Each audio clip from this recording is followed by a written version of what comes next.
नमस्कार, बुलेटिन में आपका स्वागत है। मैं हूं आपके साथ चविश काजरी। रुक करते हैं खबरों की ओर। शिमला में सीएम सुखविंदर सिंह सुक्खू ने बीजेपी के राष्ट्रीय अध्यक्ष जगत प्रकाश नड्डा से मुलाकात कर प्रदेश की आपदा को लेकर चर्चा की। इस दौरान सीएम सुखविंदर सिंह सुक्खू आपदा राशि को लेकर चर्चा की है, जिसमें विशेष पैकेज की मांग केंद्र सरकार के सामने रखी। उन्होंने कहा कि जैसे केदारनाथ, महाराष्ट्र, भुज को राहत पैकेज दिया गया है, वैसे ही हिमाचल को भी दिया जाए। और इस दौरान जेपी नड्डा द्वारा 200 करोड़ देने की घोषणा की गई, जिसमें सीएम ने कहा कि जब केंद्र की तरफ से मदद आएगी तो हम दोनों हाथ जोड़कर स्वागत करेंगे। दूसरी आपदा 13 अगस्त से आई, उसके जो पूरी एस्टीमेट आ रहे हैं और मेरे अनुमान के अनुसार पहले मैंने 10,000 करोड़ का लगाया था, उससे बढ़कर मुझे लगता है नुकसान का अनुमान है। केंद्र सरकार के रिलीफ मैनुअल के अनुसार अगर उनका मकान पार्शली किसी का डैमेज हो जाता है तो 5,000 रुपये मिलता है और पूरी बिल्डिंग डैमेज हो जाती है तो 1,30,000 रुपया मिलता है। अब और जो सड़क बह जाती तो उसका एक किलोमीटर का 1,25,000 रुपया मिलता है। पहाड़ में 1,25,000 में सड़क बन ही नहीं पाती। मैंने नड्डा जी से ये भी अनुरोध किया, मैं दिल्ली से स्पेशल उनको मिलने आया, हिमाचल प्रदेश के लोगों के लिए मैं मिलने आया। इस आपदा की घड़ी में मैं उनसे चाहता था कि हमारे प्रदेश के हैं, मैंने उनसे ये भी अनुरोध किया कि आप ये जो केंद्र सरकार का रिलीफ मैनुअल है, ये हिल स्टेट के लिए, उत्तराखंड, नॉर्थ ईस्ट और हिमाचल प्रदेश के लिए, जम्मू कश्मीर के लिए अलग से होना चाहिए, क्योंकि यहाँ खर्चे ज्यादा होते हैं। बीजेपी के राष्ट्रीय अध्यक्ष जगत प्रकाश नड्डा और केंद्रीय मंत्री अनुराग ठाकुर एक दिवसीय हिमाचल दौरे पर पहुंचे। दोनों नेता सबसे पहले पावटा साहिब क्षेत्र के सिरमौरीताल गांव पहुंचे, जहां उन्होंने आपदा प्रभावित क्षेत्रों का दौरा किया और पीड़ित परिवारों से मुलाकात की। साथ ही सिरमौरीताल में बादल फटने से तबाह हुए क्षेत्रों का भी दौरा किया। सिरमौरीताल में एक ही परिवार के 5 लोगों की मलबे में दबकर मौत हो गई थी। बता दें कि इस दौरान नेता प्रतिपक्ष और पूर्व मुख्यमंत्री जयराम ठाकुर, प्रदेश बीजेपी अध्यक्ष डॉक्टर राजीव बिंदल, सांसद सुरेश कश्यप और पावटा साहिब विधायक सुखराम चौधरी भी मौजूद रहे। आज मुझे उन परिवारों से मिलने का मौका मिला जो विस्थापित हुए हैं। उनकी दर्द, उनकी भावनाएं सुनने का भी मुझे मौका मिला है।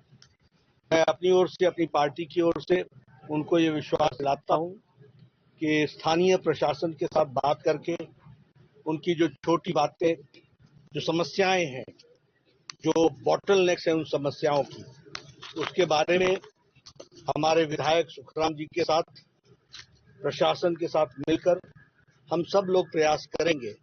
और हमारे सांसद सुरेश कश्यप जी यहीं पर इन सारी बारीकियों को देख रहे हैं, तो वह पूरी दृष्टि से उसको पूरा करेंगे।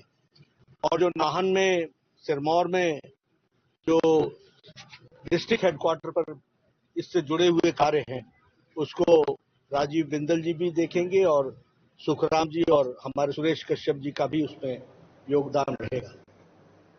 बीजेपी के राष्ट्रीय अध्यक्ष जगत प्रकाश नड्डा ने हिमाचल प्रदेश में आपदा प्रभावित इलाकों का दौरा किया।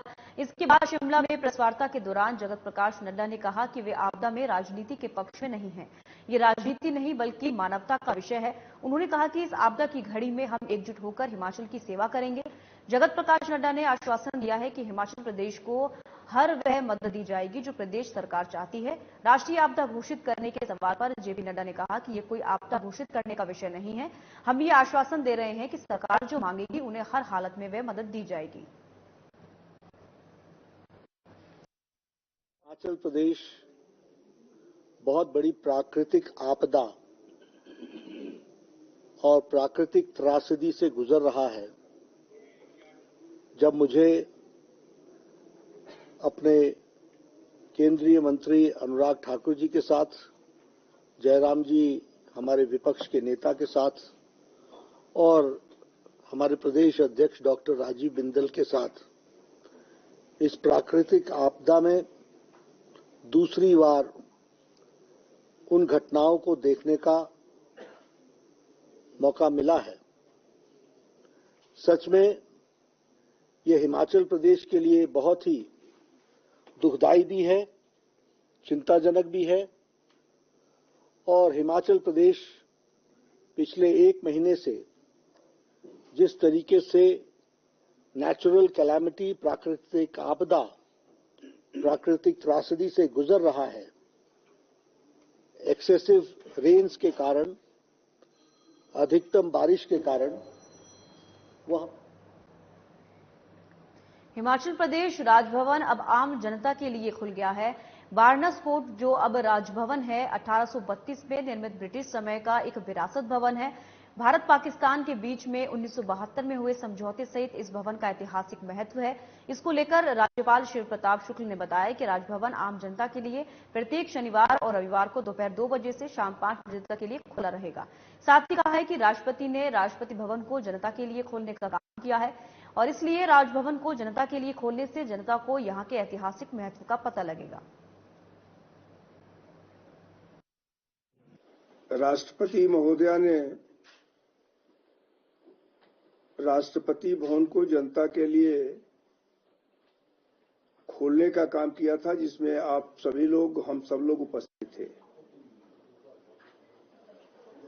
शुरू में भी जब मैं यहां आया तो अन्य जगहों के राजभवन और यहां के राजभवनों के संदर्भ में ये था कि सामान्य तौर पर लोग प्रवेश नहीं कर सकते हैं। फिर मैंने अपने राजभवन के अधिकारियों से, सचिव राजेश शर्मा से इस पर बातचीत किया और बातचीत करने के बाद शुरू में ही मैंने इस बात को कहा था कि भाई राजभवन को जनता के लिए खोलना चाहिए ताकि जनता आकर के यहां देख सके कि क्या है। पूर्व प्रधानमंत्री स्वर्गीय राजीव गांधी की 79वीं जयंती आज देश भर में मनाई जा रही है। हिमाचल में भी जगह जगह कार्यक्रम आयोजित कर उन्हें याद किया जा रहा है। शिमला में छोटा शिमला स्थित सद्भावना चौक में पूर्व प्रधानमंत्री स्वर्गीय राजीव गांधी की प्रतिमा पर कांग्रेस प्रदेश अध्यक्ष प्रतिभा सिंह, शिक्षा मंत्री रोहित ठाकुर, स्वास्थ्य मंत्री धनीराम शांडिल, उद्योग मंत्री हर्षवर्धन, कांग्रेस विधायक कुलदीप राठौर ने पुष्पांजलि अर्पित की। इसके साथ ही लोगों को सद्भावना की शपथ भी दिलाई गई। इस अवसर पर सूचना और जनसंपर्क विभाग के कलाकारों द्वारा भजन और देशभक्ति के गीतों की प्रस्तुति भी दी गई। कांग्रेस की प्रदेश अध्यक्ष प्रतिभा सिंह ने कहा, आज राजीव गांधी की जयंती है और उनके द्वारा किए गए कार्यों को आज हम सब याद करते हैं। राजीव गांधी आधुनिक भारत के निर्माता थे। आज जो भी टेक्नोलॉजी देख रहे हैं और जिसका फायदा सब लोग उठा रहे हैं, वे उनकी सोच थी और उनकी सोच की वजह से ही भारत आज उन्नति और तरक्की कर रहा है। राजीव गांधी के प्रधानमंत्री रहते देश के विकास में उनका बहुत बड़ा योगदान है और उसे योगदान को कभी नहीं भुलाया जा सकता। आज उनकी जयंती पर उन्हें पूरा देश याद कर रहा है और आज छोटा शिमला में उनकी प्रतिमा पर श्रद्धासुमन अर्पित किए गए। आज की तिथि में हम स्वर्गीय हमारे प्रधानमंत्री राजीव गांधी जी को स्मरण करते हैं। उनका जन्म दिवस है और जो उनका योगदान रहा उसको याद करते हुए आज हम सभी एकत्रित हुए हैं। वो आधुनिक भारत के निर्माता थे। आज जितनी भी हम ये टेक्नोलॉजी देख रहे हैं, जिसका हम फायदा उठा रहे हैं, वो उनकी सोच थी, उनकी देन थी, जिसकी वजह से भारत ने बहुत उन्नति और तरक्की की है।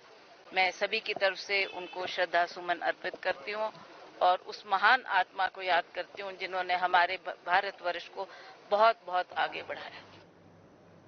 प्रदेश में बीते दिनों हुई भारी बारिश के चलते जहां एक बार फिर से सड़कों की हालत खराब हो गई है, तो वहीं मंडी से कुल्लू सड़क मार्ग भी वाहनों की आवाजाही के लिए बंद हो गया है। हालांकि वाया कटोला से बजौरा होते हुए छोटे वाहनों को भेजा जा रहा है, लेकिन बड़े वाहनों की आवाजाही बंद होने से जिला कुल्लू में जनजीवन बुरी तरह से प्रभावित हुआ है। जिला कुल्लू में पेट्रोल और डीजल की किल्लत का वाहन चालकों को सामना करना पड़ रहा है। मंडी से वाया कटोला बजौरा होते हुए रात के समय पेट्रोल और डीजल की कुछ टैंकरों को तो भेजा जा रहा है, लेकिन उसके बाद भी जिला कुल्लू में स्थिति सामान्य नहीं हो पाई है। ऐसे में स्थानीय लोगों के द्वारा ये मांग भी की जा रही है कि मोहल में जो इंडियन ऑयल कॉर्पोरेशन के द्वारा तेल भंडार केंद्र बनाया गया है, वहां से उन्हें तेल की सप्लाई देनी चाहिए या फिर उस जगह को वापस सरकार को सौंप देना चाहिए। जी, ये हाल ही में जो पीछे जो 1 महीने से जो बरसात चल रही है, तो उसमें अभी जो बरसात 3-4 दिन पहले जो बरसात हुई है उसमें जो मतलब यहाँ पे जो जितना भी कृषि कुल्लू जो पूरा कट गया है, जो रास्ते कट गए हैं, तो पेट्रोल और डीजल की बहुत किल्लत है। खासकर जैसे टैक्सी वाले या जितने भी जो मतलब गाड़ी वाले हैं उन्हें डीजल पेट्रोल नहीं मिल रहा है। तो इंडियन ऑयल वालों ने मतलब जो माहौल में अपना जो लीज पर रखा, सरकार ने अपनी भूमि दी है तो इन्होंने जो खोल के रखा है, लेकिन वहाँ पे उसकी सुविधा नहीं है। जहाँ पे बना है इतना बड़ा स्ट्रक्चर है, इतनी ज्यादा जो है गवर्नमेंट की भूमि जो है, अब जबकि ये शिफ्ट हो गया तो वो जो जितनी भी भूमि बची हुई है वो सरकार को किसी और काम में लानी चाहिए या किसी ऐसी और संस्था को जो सेफ्टी के दृष्टिकोण से सही हो उसको दे देनी चाहिए ताकि उसका सही यूटिलाइज हो पाए। माहौल में जो ये इंडियन ऑयल का एक यहाँ पे लोकल स्टोरेज फैसिलिटी है, ये लगभग 17.5 बीघा जमीन में ये फैसिलिटी बनी हुई है और ये सरकारी जमीन जो है कंसेशनल रेट्स पे IOCL को प्रदेश सरकार ने लीज पे दी थी। पर्पस के लिए इनिशियली ये फैसिलिटी ली गई थी और नेचुरली इस तरह की आपदा में जब बाहर से हमें फ्यूल की सप्लाई कंसिस्टेंटली ला पाना जो है वो डिफिकल्ट हो रहा है, तो ऐसे समय पर इस तरह की फैसिलिटी हमारे बड़े काम आनी थी अगर इसमें फ्यूल स्टोर्ड होता। हिमाचल में भारी बारिश के बाद हुई तबाही से 335 लोगों की जान चली गई है।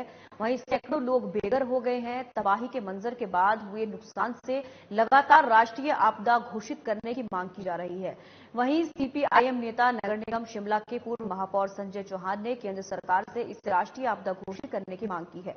जहां आज शिमला के कृष्णा नगर के लोग डेंजर ट्री, कूड़े और ड्रेनेज की समस्या को लेकर शिमला नागरिक सभा के बैनर तले नगर निगम के संयुक्त आयुक्त भुवन शर्मा से मिले और उनकी इन दिक्कतों को जल्द दूर करने की मांग की। इस दौरान नगर निगम शिमला के पूर्व महापौर संजय चौहान ने बताया कि कृष्णा नगर में कई ऐसे पेड़ हैं जो घरों के लिए खतरा बने हुए हैं। जो दिनों में भारी वर्षा जो हुई है उसे शिमला शहर और प्रदेश के अन्य जिलों में जो है बहुत भारी नुकसान हुआ और शिमला शहर के अंदर बहुत ज्यादा ही नुकसान जो है विशेष रूप में 3 जो हमारे क्षेत्र है, समर हिल है, कृष्णा नगर है और फागली के अंदर बहुत बड़ा नुकसान हुआ है। तो पिछले कुछ दिनों से हम लगातार जो नगर निगम का प्रशासन है, जिला प्रशासन है, वो लोगों की समस्याओं को लेकर जो है निरंतर हम मिल रहे हैं। आज भी जो कृष्णा नगर के आप देख रहे हैं बहुत से लोग यहाँ पर आए हैं, डिफरेंट एरिया जो है, सिख लाइन है, ये विष्णु मंदिर है, दूसरे जो है माड़ू मोहल्ले के, तो ये मुख्यतः अभी प्रॉब्लम क्या है। नालागढ़ में BBNDA के CEO ने विभिन्न विभागों के अधिकारियों के साथ बैठक कर CEO की अध्यक्षता में कमेटी का गठन किया जो आपदा से हुए नुकसान की भरपाई के लिए समन्वय का कार्य करेगी। अभी तक देखा गया है कि एक कार्य कई विभागों के तहत आता है। अगर एक विभाग की ओर से बजट मिल जाता है तो दूसरे विभाग की ओर से बजट न मिलने पर काम लटक जाता था। वहीं BBNDA की ओर से गठित कमेटी विकास कार्य को पूरा करने में सभी विभागों में तालमेल बैठाएगी। बैठक की अध्यक्षता करते हुए CEO ललित जैन ने कहा कि बैठक में सभी विभागों के अधिकारियों आपदा के तहत हुए नुकसान के लिए अपनी अपनी ड्यूटी निभाएं। जल शक्ति विभाग ने बद्दी में सीवरेज को लेकर बताया कि सीवरेज लाइन छोटी होने से पानी लीकेज हो गया है। एक ही लाइन में वर्षा, सीवरेज और घरों का गंदा पानी आने से लाइन छोटी पड़ रही है, जिससे जगह जगह लीकेज की समस्या बनी रहती है। हमने एक लोकल लेवल एग्जीक्यूटिव कमेटी बनाई है CEO BBND की अध्यक्षता में।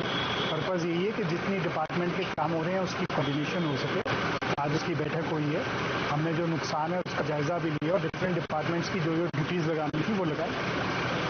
सर किस तरह से जो मतलब डिपार्टमेंट्स जो है वर्क करेंगे BBND के साथ? देखिए हमने कहा है कि जो सड़कें जिस डिपार्टमेंट की है उसको रिपेयर करें और BBND को इन लूप रखें ताकि हम नेसेसरी कोऑर्डिनेशन कर सकें और अपने उच्च अधिकारियों से संपर्क करें फंड्स वगैरह। इस बुलेटिन में फिलहाल इतना ही। दीजिए इजाजत। नमस्कार।